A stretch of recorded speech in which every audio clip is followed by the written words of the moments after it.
have a funny story. Maybe it's not funny. I have a story.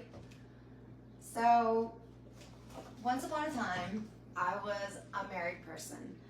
And I'm the kind of person, when I'm doing something, I do it to my fullest capacity until I am no longer doing it. Like while it might seem crazy how I'm doing things, you know, there is no half-ass with me. There is never half-assery with me.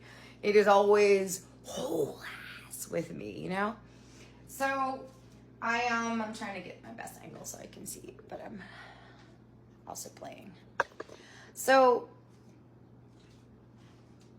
sometimes I think about, like, what have I done, like examples of things that I've done in the name of, like, being romantic or, you know, trying to show how much one means to me.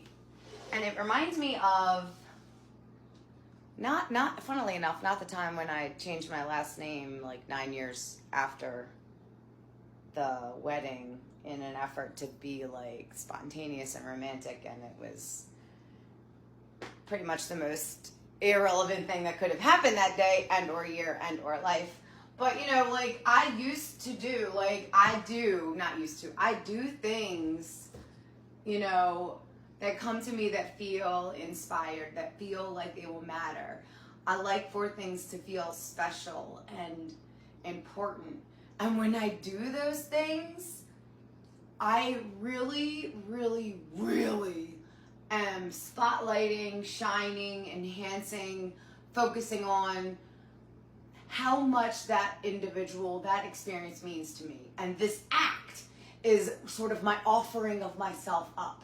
It's putting myself on the table so vulnerably, like, with all the things there in the world, in the knowing of saying, like, I am all in, you know?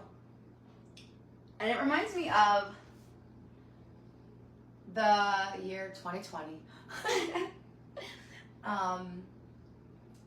I, like a lot of people, had been spending a lot more time at home with my then partner. We had already been going through an odds in our relationship, and, you know, there had been like weeks of us having a conversation and checking back in and doing it again, and in my mind I thought we were doing our best to try and come to a resolution, common space, see what was going on. That was the process of actively trying to work on this, you know. That's what I believed. Still do. That's what I believe. That's what I was doing. So, you know, this went on for 9 weeks, and it was in June that by now we were close to that 9 weeks. So in June, one evening, me and my then partner were going to bed, and, you know, he looks up at the ceiling fan and he commented on the dust. This was probably around week 7, now that I'm thinking back. And I was like, yeah, that's grody. He had this way of saying, we need to do something, meaning I want you to do it, and I don't want to have to bring it up again. I'm annoyed that you haven't already done this. We need to do this. This is what it always sounded like when he talked to me like that. And maybe that's not what he meant, but that's what it felt like consistently over the decade. If we needed to do something, it was something I didn't do, and we needed to do it. So, you know, we needed to clean the fan. And in this space where we were, our bed was like very low to the floor, and I've always been this height. But sure, 6 foot tall, You could probably reach it with your hand. You tell me what I could do to make your world better consistently. And in truth, I was in a space where I was trying. I had just changed my last name. It was the same space. You know, I had just changed my last name after being married for 9 years. Before our 10th anniversary, that was the plan. It would be like, happy 10 years. This is me showing that I'm still committed. I'm recommitted. You know, if you want to be, I want to be too kind of a vibe. And so this night he tells me, you know, we need to clean the fan, and we got the message. And I the next day figured out a way to climb myself up to the ceiling. I think I stood on a bar stool, and I cleaned the fucking fan. I cleaned it, and I made it so shiny and pretty, and I literally could not wait for him to see it. But I didn't want to ruin it. I usually hate to wait, and I will call and tell, right? So I'll be like, oh my God, guess what I did? I'm the kind of person that'll buy you a present and be like, oh my God, please let me give you this present. Because, like, I'm so excited to give it to you, you know? But, this time I didn't. I made myself wait. I was like, this is going to be so fucking cool when he looks up a day later and notices that it's clean, you know? I couldn't wait. I know that sounds ridiculous, and also, whatever. It was ridiculous, I guess, but I really couldn't wait. And so, sleep time came. No, nothing. The next night, nothing. The next night, nothing. Nothing. It's almost like if there wasn't anything to complain about, there was no use in even talking to me. That's what became really, really, really clear at that point. And it was actually that. That was a huge part of my tipping point. That in my head, I know that it didn't mean anything in a grand scheme of anything. Our lives would not be forever enriched because I cleaned the fan. But I did something else to try to show you how much you mean to me, how important, what matters to you is to me. And you couldn't even fucking acknowledge it. And you laid there every night looking at it for 2 weeks before I finally said, you know what, I'm done. And then it was all shock and awe. What do you mean? Nothing's even really wrong. That's romantic. But anyway, I thought about that this morning as one of the many dudes that watch my profile and still think that this is about me trying to be cute for a man. What the fuck ever, I don't care. It has nothing to do with that. And I'm always gonna have something to do. And I'm always gonna be glad I can do it.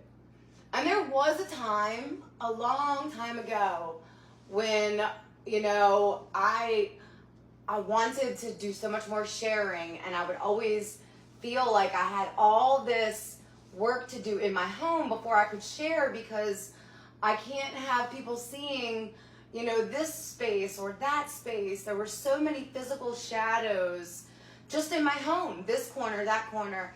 And it wasn't dirty. People came in my house all the time. I ran a daycare. It wasn't dirty. But I didn't feel proud of it. I didn't feel like I owned it. I didn't put my name on it. I didn't put my heart into it, you know, the way that I did with the fucking fan. Or going to 2 or 3 different courthouses to try to change my name 10 years later from generic ass Miller to generic ass Smith in a desperate attempt to show something that was never gonna see anything different anyway. So the timing of this couldn't be more perfect, and that's how the universe is with me. Each time I shift and get stronger, I remember what built me up. I remember what tried to rip me apart and spin me out. And this past week, you know, I see all you little boys.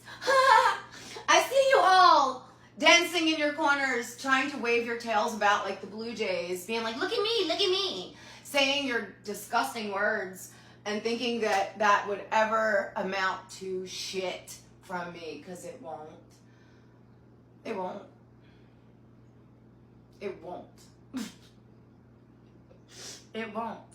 What amounts to shit for me is listening to what I'm sharing and connecting, reflecting, sharing something that resonates, being kind, not pointing out where my fan's dirty or where I'm not showing enough of my body for you, or why I should want to talk to you because I'm divorced.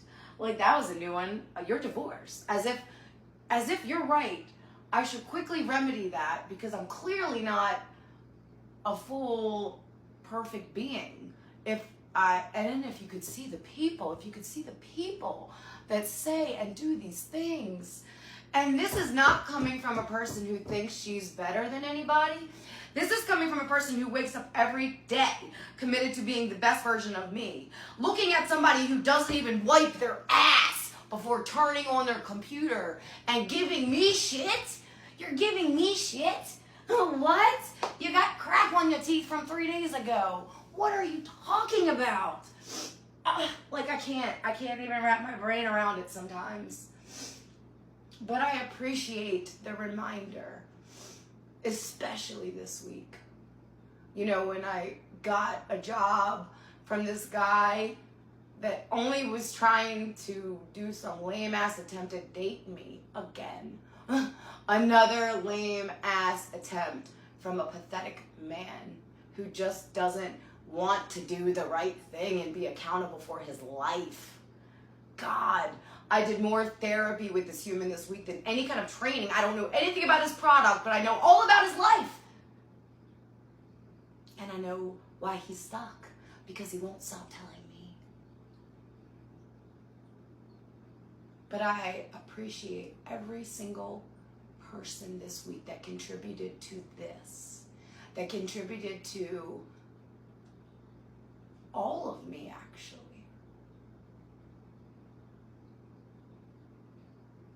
Yeah, every drop. Thank you all. And just like I tell my children, you know, if I'm not talking to you, I'm not talking to you. There are plenty of people in my space that are men that do not act like fucking dogs. Plenty of you. But man, it's overwhelming, the fucking amount of puppies that'd be licking, slobbering, and chewing on things. Like, get over it. Like, seriously, you're older than my father. Yuck. Yuck. And you're old enough to know better. Some of you are married. Some of you have children my age. Stop being so gross. Stop being so disgusting. Stop being such a crybaby about what's not working right and do something about it. Get up and clean your fucking fan.